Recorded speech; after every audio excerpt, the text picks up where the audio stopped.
인사합니다. 당신은 피로 값주고 사신 제자입니다.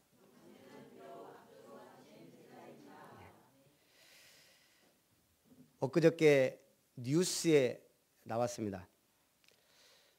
아프리카 같은데 어떤 기자가 잠입 취재를 해서 노예시장에서 그 거래되는 것을 촬영을 했어요. 남자 3명이 거래가 되는 거예요. 한 사람당 약 40만 원. 기가 막히더라고요. 아직도 노예시장이 존재합니다. 참 비참하더라고요. 이 사람들한테는 자유가 없는 거예요. 어떻게 노예가 됐는지 잘 모르겠어요. 오늘 너희는 값으로 사신 것이다. 우리는 영적으로 노예된 자였습니다. 창세기 3장 마귀의 종로로 타며 죄에 묶여 지옥의 권세 아래 하나님을 떠나 영적으로 죽어있고 방황하던 자였습니다.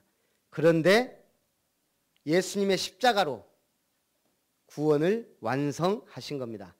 오늘 추수감사주일 참된 감사를 회복하시기를 주님의 이름으로 축원합니다. 오늘 감사는 3가지로 정리를 해봤습니다. 첫 번째, 하나님께 깊이 뿌리내린 신뢰의 열매다. 하나님을 신뢰할 수 없는데 어떻게 감사합니까? 감사는 하나님을 믿는 믿음의 고백입니다. 감사의 열매를 맺으시기 바랍니다. 이 말은 하나님을 신뢰하면 어떤 상황에서도 흔들리지 않습니다. 자, 우리가 고난이 오고 어려움이 오고 문제가 오면 흔들리는 건 당연합니다. 그러나 신앙의 성숙도는 기복을 줄이는 데 있습니다.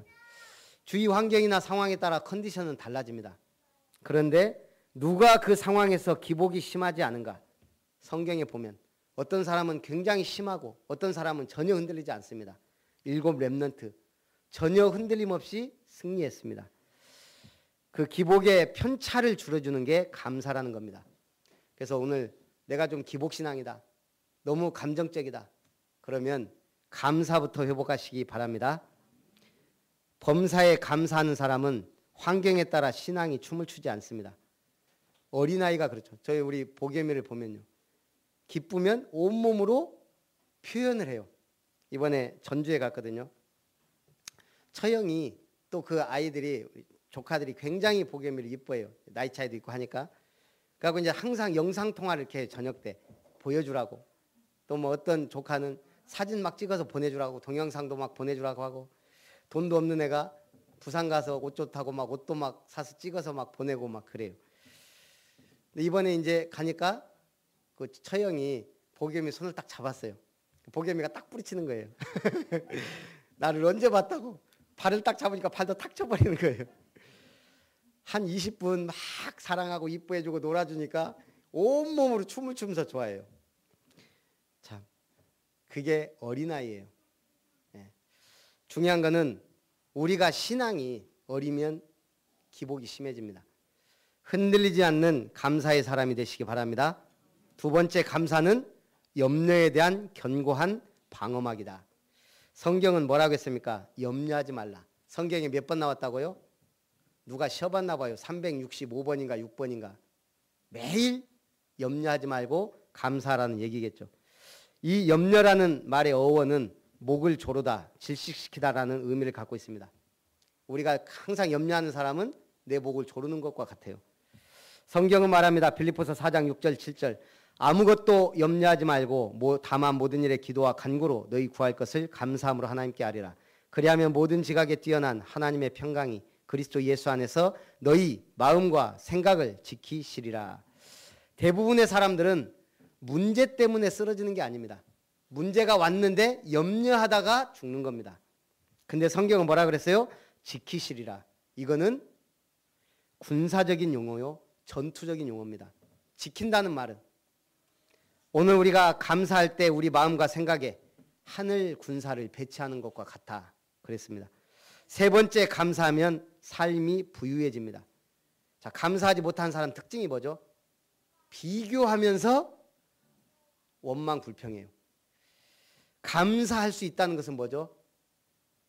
어떠한 시간, 생명, 일터 관계없이 감사하다는 거예요. 어떤 사람이 진짜 감사할 수 있죠? 하나님의 선물임을 알 때. 저는 우리 집사람 만난 거 감사해요. 하나님의 선물임을 확실하니까. 복염이 너무 감사해요. 하나님의 선물 중에 선물이에요. 아름다운 교회도 하나님의 선물이에요. 여러분들 다 하나님의 선물인 줄 믿습니다. 중직자 임직한 것도 저는 하나님의 선물이라고 생각해요. 아직 포장지가 좀 거시기 해요. 내용은 좋은데 아직은 포장지가. 여러분 바꾸시기 바랍니다. 그래서 오늘 출애굽 여정 속에서도 하나님의 기적을 체험한 이스라엘에게도 그랬습니다. 신명기 8장 2절에 내 하나님 여호와께서 이 40년 동안에 네게 광야길을 걷게 하신 것을 기억하라. 공동 번역에는 너희는 지난 40년간 광야에서 너희 하나님 야훼께서 어떻게 너희를 인도해 주셨던가 더듬어 생각해 보아라. 기억하라. 더듬어 생각해 보아라. 여러분이 지금 이 자리에 있는 것 더듬어 생각해 보시기 바랍니다. 어떠한 삶을 살았는지 영적으로 가만히 더듬어 생각해 보면 너무 감사할 일이 많습니다. 첫 번째, 사단이 너희를 시험하지 못하게 하라. 우리 렘넌트들 좀 말하는 거 보면 웃겨요. 저번에는 자기들끼리 막 얘기하다가 그러더라고요. 야, 네 꿈에 복염이 나올까 봐. 아니, 복염이 꿈에 네가 나올까 봐 겁난다. 지들끼리. 제가 그랬어요. 나는 니들이 단체로 나올까 봐 겁난다. 왜 이렇게 됐을까요? 서로 꿈에라도 보고 나와야 되는데. 우리 렘넌트들이 렘넌트가 될 줄 믿습니다. 서로 꿈에 나와서 기분 좋아야지. 꿈에 나올까 겁나면 안 돼요. 자, 오늘 결혼에 대해서 쭉 얘기합니다. 바울은 말합니다. 결혼하지 마라. 그냥 나와 같이 있는 게 좋다. 그런데 음욕이 불타고 범죄할 것 같으면 차라리 결혼해라. 믿지 않는 남편이 있거든 버리지 말고 함께 살기로 하면 같이 살아라. 아내도 마찬가지고요. 자, 오늘 중요한 뭐예요? 한마디로 하나님이 부르신 그대로 행하라. 이 말이 우리말로 뭐라 그래요? 네 생긴 대로 놀아라. 이 말하고 똑같아요. 어디 안에서? 그리스도 안에서. 결혼에 대하여 남자가 여자를 가까이 아니함이 좋으나 음행을 피하기 위하여 결혼하는 게 좋다. 너희가 절제 못함으로 말미암아 사단이 너희를 시험하지 못하게 하라. 각각 하나님께 받은 자기의 은사대로 행하라. 자, 왜 결혼하죠? 사실은 행복할 것 같아서 결혼하는 거예요. 왜 돈을 악착같이 벌고 모으죠? 조금이라도 더 행복한 삶을 살기 위하여 그렇습니다. 그런데 그게 행복의 기준이 절대 아니라는 사실입니다. 어린아이가 엄마하고 함께 공원에 놀러 갔습니다. 자기 또래 아이들하고 막 숨바꼭질을 하면서 놉니다. 신나죠. 근데 이제 아이 중에 하나가 엄마한테 막 뛰어와서 얘기합니다. 엄마, 저기 나무 아래 언니 오빠는 손잡고 계속 저러고 있어요. 엄마가 그랬어요. 네가 크면 알게 된다. 저렇게 손잡고 있는 게 얼마나 즐거운 일인지. 얘가 이해가 안 되는 거예요. 아니 이렇게 재밌는 숨바꼭질보다 저렇게 가만히 앉아있는 게 뭐가 재밌냐. 네가 크면 알게 된다.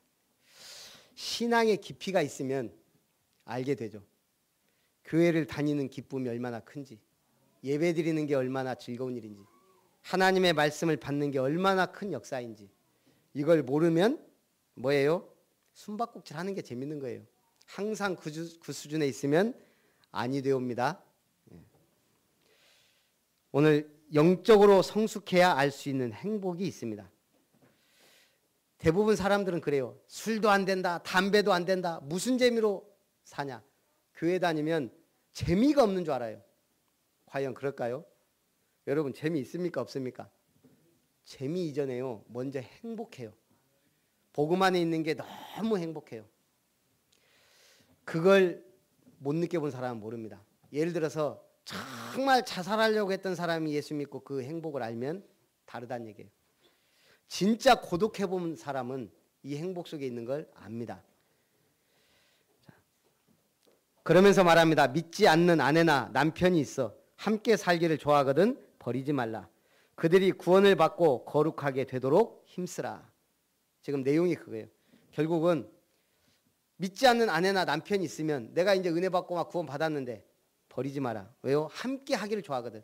근데 가고 싶다 그러면 사실 버려도 상관없다 이거예요.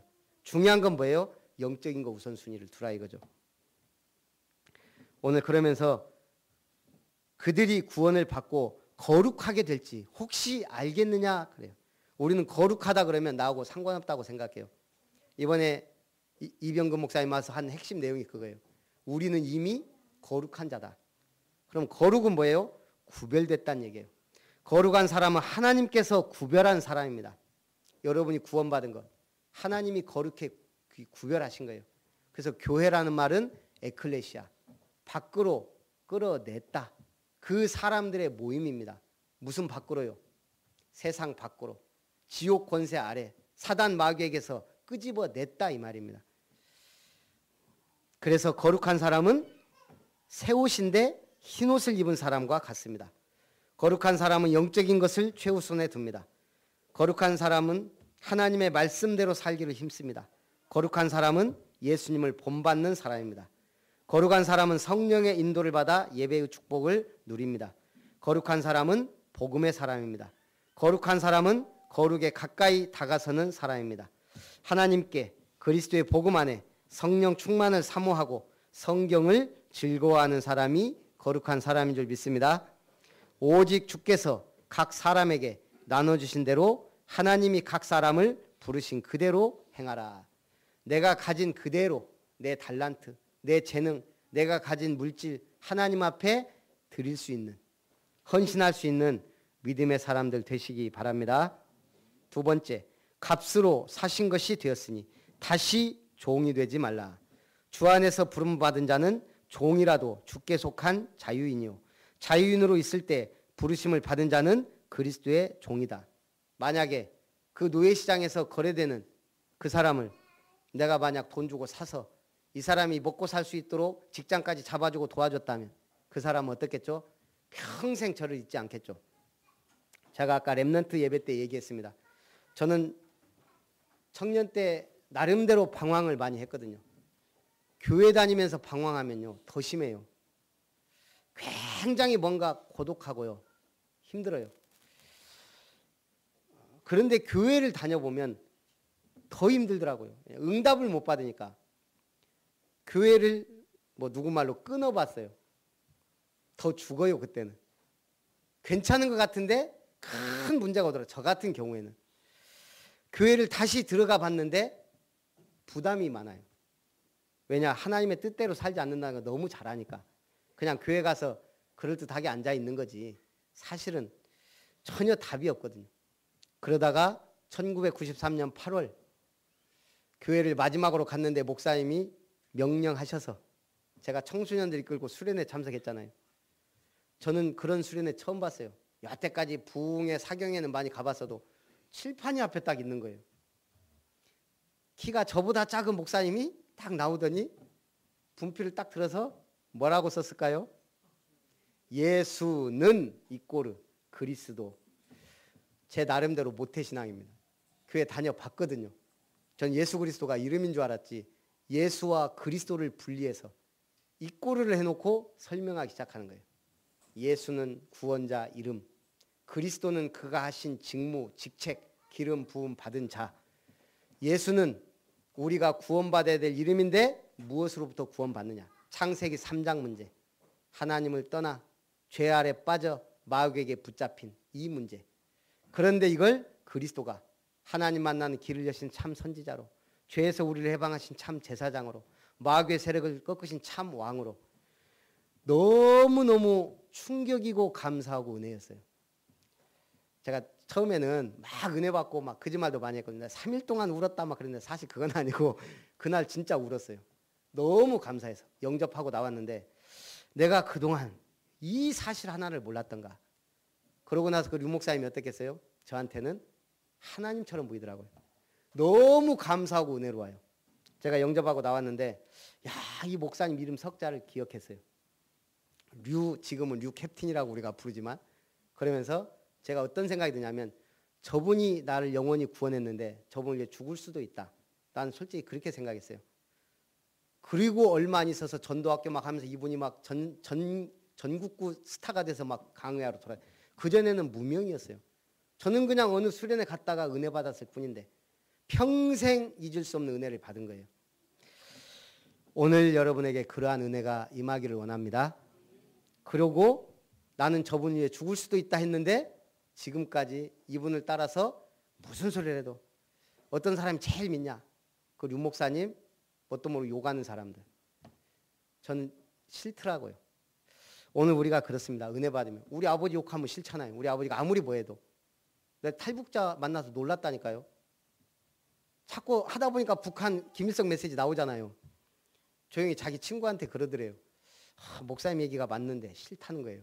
김일성 욕하는 게 싫대요. 평생 아버지로 알고 살았는데. 그게 싫어서 나왔지만 이상하게 듣기 싫다는, 그게 무서운 겁니다. 사상, 각인. 오늘 여러분들은 예수님 욕에도 가만히 있죠? 그러지 마시기 바랍니다. 아홉의 변명이라는 성화가 있습니다. 성화가 뭐예요? 성경에 있는 그림. 아홉의 변명, 뭐가 생각나요? 성경 속에 9명이 나오는 건데요. 예, 말씀해 보세요. 그렇죠. 문둥병자. 몇 명? 예수님이 아마 한꺼번에 고친 것 같아요. 10명을. 10명을 문둥병자. 문둥병자가 뭡니까? 살이 썩어 들어가서 죽는 병이잖아요. 10명을 고쳐줬는데 누가복음 17장 11절 18절 19절까지 17, 18절에 예수께서 대답하여 가라사대 10사람이 다 깨끗함을 받지 아니하였느냐? 그 9은 어디 있느냐? 이 이방인 외에는 하나님께 영광을 돌리러 돌아온 자가 없느냐? 이 말씀 속에 뭔 소리예요? 10명 다 와서 감사할 줄 알았는데 이 사람들이 예수님이 기도를 받고 돌아가다가 나은 거예요. 그 중에 한 명만 바로 돌아와서 감사하고 나머지는 어디로 갔어요. 그 사람들의 변명거리가 많겠죠. 뭐라고 했을까요? 제가 생각해 봤어요. 나중에 감사하지 뭐. 너무 기뻐서 나중에. 또 어떤 사람은 먼저 가족에게 가서 알려야지. 그렇겠죠. 친한 친구들에게 자랑해야지. 또 어떤 사람은 야, 나한테 돈 벌러 가야지. 그런 변명들 다 갖고 있었을 거예요. 대부분 나중에 만나면 감사하겠죠. 마음으로 감사하지. 이런 변명거리를 했다 이 말입니다. 성도는 그리스도의 십자가에 피로 값주고 사신 것이니 사람들의 종이 되지 말라 그랬습니다. 사람들에게 세상 기준으로 살지 말라 이 말입니다. 죄의 종로로 타지 말고 그리스도 안에서 승리하라 이 말입니다. 지금 제가 3주 전부터 뭘 내줬죠? 미션 1분 구원의 길. 토시 하나 틀리지 말고 가능하면 그대로 하시라. 3분 구원의 길. 그 다음에 5분 구원의 길. 5분 구원의 길 하실 수 있는 분 손 높이 들지 말고 이렇게만 해보세요. 긴가민가. 어저께 우리 랩런트 6명 우리 집에 미션홈을 했는데 1분 구원의 길 해보라 그러니까 그게 뭔데요? 미션홈을 계속한 랩런트는 해요. 지난주에 선아하고 자영이 이거 하기 전에는 잠도 안 재운다 갖고 외웠어요. 어제 진짜 안 외우면 밥도 안 주고 싶더라고요. 네. 근데 어쨌든 막 하게 했어요. 이거 안 하면 못 놀러 간다. 열심히 하더라고요. 근데 쟤들 있으면 제가 메시지 준비가 안 되니까 내 보냈어요. 놀고 와라. 1분, 3분, 5분 구원의 길. 미션홈을 해야 될 이유를 제가 확실하게 알았습니다. 그냥 놔뒀더니 안 해요. 점검을 안 하면 안 해요. 특히 누가? 한국 사람들. 오직하면 맞아야 된다고 하겠어요. 한국 사람은 맞아야 해요.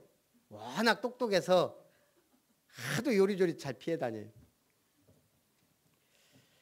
제 말은 뭐냐? 이것도 안 하고 뭘 먹으려 그래요. 우리 어머니가 늘 하신 말이 있어요. 성경 말씀으로. 일하지 말라면 먹지도 말라. 맨날 일하러 막 엄마가 저 데리고 다니거든요. 하기 싫어서 저는 죽잖아요. 워낙 노는 체질인데. 우리 엄마가 늘 하는 말이에요. 일하지 말라면 먹지도 말라. 그게 저는 못이 받겠어요. 할 거 하고 놀아라 이거예요. 어떤 친구가 서울에서 좋은 명문 고등학교를 나왔어요. 근데 어떻게 사정이 있어가지고 고2, 3 때 놀았어요. 그러다 보니까 뭐 요즘에 지방에 지잡대라 그러더라고요. 자기 친구들은 다 서울에 인서울 명문대 들어갔는데 자기는 지잡대 나온 거예요. 지잡대 들어간 거예요. 그러다가 이제 친구들 만나 보니까 이 대학을 보니까 학생들이 한 명도 공부를 안 하더라네요. 공부할 때 놀고 놀 때 더 놀고. 이 친구가 이제 너무 자기 친구들 만나 보니까 공부하느라고 정신이 없는데 너무 수준 차이를 느낀 거예요. 내가 여기 있으면 죽겠다. 이렇게 살면 안 되겠다. 그래서 정말 코피 터지게 공부해서 다시 인서울 들어간 거예요. 노는 아이들 특징. 놀 때도 놀고 정말 놀아야 될 때 뭐 하는지 모르겠어요. 그게 노는 아이들. 공부하는 애는 어때요? 공부할 때 공부하고 놀 때 확실하게 놀아요. 여가선영 확실하게 하고. 자, 놀 때 논다. 누가 놀기 싫은 사람이 어디 있어요? 나중에 피눈물 흘려요. 놀 수밖에 없어요. 놀고 싶어서 노는 게 아니고 직장 없어서 놀아야 되고 갈 데 없어서 놀아야 돼요. 그건 노는 게 아니에요. 고통이에요. 고통. 우리 렘넌트들 알아들으시기 바랍니다. 각각 부르심을 받은 그대로 하나님과 함께 거하라. 세상 기준에 얽매이지 말고 말씀 기준으로 살아야 한다 이 말입니다. 각각 부르심을 받은 그대로 하나님과 함께 거하라. 무할례자로 있었으면 굳이 할례 받는다고 할례를 받았으면 굳이 무할례자가 되지 말라. 받으신 그대로 부르신 그대로 행하라. 어떤 사람은 쌀푸대를 안고 굶어 죽었고 어떤 사람은 석탄에 앉아 얼어 죽었다 그럽니다. 그게 인생이에요. 쌀푸대에 앉아서 굶어 죽어요. 석탄 위에 앉아 있는데 얼어 죽어요. 그럴 일들이 벌어집니다. 그래서 오직 은혜, 오직 성경, 오직 믿음의 삶으로 하나님께 열매 맺는 삶을 사시기를 바랍니다. 부활하신 주님으로 인해 하나님을 위하여 열매 맺게 하려 함이라. 로마서 7장 4절. 옛날에는 농사 지을 때 비가 오지 않으면 농사가 망쳤습니다. 그런데 언제부턴가 저수지를 만들고 물을 가둬두면서 비가 오든 안 오든 그걸 잘 활용할 수 있는 농사가 됐어요. 덕분에 1년 내내 과일과 채소를 먹을 수 있게 됐습니다. 이것을 전천후 농사라 그럽니다. 오늘 우리가 신앙생활 어떤 상황에서도 감사한다. 그걸 보고 전천후 감사라 그래요. 비가 와도 눈이 와도 더워도 추워도 전도한다. 그걸 보고 전천후 전도라 그럽니다. 문제는 뭐예요? 전천후 전도를 할 수 있는 준비를 하고 있어야 돼요. 1분, 3분, 5분 구원의 길. 달인들이 되시기를 주님의 이름으로 축원합니다. 우리 작은 형이 명절 때도 전화하면 잘 안 해요. 워낙 자유인이에요. 한번 전혀 우리 아버지하고 체질이 똑같아 갖고 술을 아침부터 저녁까지 먹고 결혼도 안 하고 자유롭게 살아요. 한번 결혼할 뻔했는데 여자가 못 사겠다고 가불더라고요. 우리 집에 데리고 왔었는데 그게 우리 작은 형이에요. 직장 생활 하다가 데모하다가 그만두고 벌 따러 다니고 전국을. 그다음에 체질이 그냥 뭐 장돌뱅이랑 해야 좀 그런 체질이에요. 전화도 본인이 하고 싶을 때 한 2달에 한 번 해요. 살았는지 죽었는지도 몰라요. 이번에도 추석 때 아무리 전화를 해도 안 받아요. 어저께 전화 왔어요. 아침에 술 한잔 해갖고 미안하다 술 먹어서 전화했다. 그러면서 명성교회 물어보는 거예요. 어떻게 생각하냐. 전에 한번 하도 그러길래 엄마하고 상의해서 합숙을 보냈거든요. 라면 안 나온다고 화낸 게 우리 작은 형은 아니에요. 근데 막 얽으매니까 화딱지나고 막 나갔다가 그래도 한번 버텨보자 하고 왔다가 5일날 은혜 받았어요. 우리 형이 은혜 받으니까 못 말려요. 군산대로 어디로 막 전도하러 다니는데 교회가 막 발칵 막 뒤집힌 거예요. 하도 전도한다고 막 쑤시고 다니까. 그러다가 지풀에 쓰러져 갖고 지금 불신자 돼 있는데 근데 명성교회 물어보더라고요. 제가 기가 막힌 거예요. 오늘 교회가 그만큼 말씀에서 멀어져 있습니다. 오늘 우리는 전도해야 됩니다. 성경적 전도. 제자를 안 만드니까 결국은 그게 할 수밖에 없는 거예요. 제가 볼 때는요. 선택이 없어요. 그렇게 할 수밖에 없어요. 1년 예상이 350억인데 누구한테 줍니까 그걸? 준다는 말도 웃기지만. 그래서 우리는 복음의 능력으로 사시기를 바랍니다. 하나님의 기준입니다. 복음의 능력이 나타나는 첫 번째 단계, 하나님의 기준. 내 기준, 자기 기준, 육신 기준, 세상 기준 아닙니다. 하나님의 말씀이 기준이 되는 게 복음의 능력이 나타나는 첫 번째 단계입니다. 두 번째 단계는 하나님 계획입니다. 언약 따라가는 겁니다. 우리는 말씀 속에서 언약 붙잡아야 됩니다. 오늘 우리가 왜 예배드려요? 하나님의 성취될 말씀이 있기 때문에. 안 그러면 그냥 인터넷 드리면 돼요. 굳이 교회 나와서 강단의 말씀을 받는 이유가 뭐예요? 나에게 주시는 성취될 말씀, 하나님을 통한 나를 향한 계획, 그게 이번 주에 있고 하루하루 속에 있다는 얘기예요. 그게 예배입니다. 세 번째 복음의 능력이 나타나는 단계, 하나님의 축복의 문입니다. 복음의 능력이 절망 속에, 갈등 속에, 위기 속에 나타납니다. 낙심, 염려하지 말고 은혜 속에 거하라. 한 1년 연락이 없었는데 카톡방에는 늘 하던데, 우리 아프리카 케냐 나이로비에 임마누엘 교회 송익수 선교사님 연락 안 하길래 저도 그냥 연락도 안 하고 한번 제가 시험 들었어요. 케냐 커피를 우리 동기방에 팔더라고 이렇게. 그러니까 이제 선교비를 내는 저기 우리 수원의 용 목사님하고 저는 그래도 한 포 정도는 보내주겠지 하는 마음으로 전혀 입 딱 씻고 힘들다고 할 때 선교비 보냈는데 감사하다는 말도 없고 그때부터 연락 씹고 전혀 그러지 않았었는데 제가 시험 들어갖고 커피 하나도 안 주는 그래갖고 연락을 그러다 보니까 우리 수원에 있는 형님은 기분 나쁘갖고 끊었어요. 와도 한 번도 전화도 안 하고 내가 계속 해야 되나 10년 이상 20년을 했는데 알아서 하십시오. 근데 저는 선교비는 끊기는 참 그렇고 기분은 좀 그랬어요. 근데 이제 어쨌든 본인 막 하느라고 힘들었겠죠. 그러다 보니까 이제 우리는 그냥 당연히 계속 할 줄 알고 그냥 신경을 껐던 것 같은데 그러다가 이제 어저께 전화가 왔더라고요. 자기가 죽을지도 모른다는 거예요. 왜 그러냐고, 저하고 나이가 같거든요. 수단, 남수단으로 들어간다는 거예요. 위험하대요. 이제 케냐에 미션센터 건립 준공식이 내년 1월 29일 날 하고 자기는 시스템 됐기 때문에 남수단에 온누리교회인가? 거기에서 그 한센병 환자들 그 치유도 하면서 시스템을 만드는가 봐요. 거기에 이제 송 목사님이 어떻게 연결이 돼가지고 거기서 같이 그 사역하고 그 다음에 북수단에도 그래서 거기서 한 3년 정도 계획하고 있는데 워낙 위험해서 사모님도 놔두고 자기 혼자 들어간다 그러더라고요. 혹시 죽을지 모르는가 생각이 났는가 봐요. 제가 그래서 연락이 왔더라고요.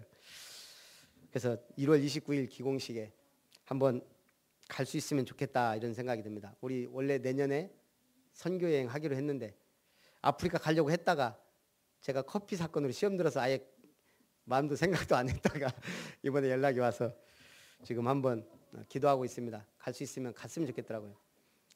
그런 데는 그 세계적인 그런 단체들 이런 영향 있는 사람들이 오거든요. 그래서 여러분도 기도하시면서 1월 29일을 한번 도전해 보시면 감사하겠습니다. 우리 한번 같이 기도하겠습니다. 살아계신 하나님, 너희는 값으로 사신 것이다. 추수 감사주일 예배를 하나님께 드립니다. 사단이 시험치 못하도록 결혼에 대해, 가정에 대해, 삶에 대해 확실한 믿음 안에 감사하며 또 하나님이 기뻐하시는 값으로 산 그리스도의 종으로 참된 자유자로 전도자의 삶을 누릴 수 있도록 하나님 축복하여 주시며 추수감사주일 하나님 앞에 열매 맺기를 결단하며 승리하는 믿음인들이 다 될 수 있도록 축복하옵소서. 살아계신 예수님의 이름으로 기도하옵나이다. 아멘.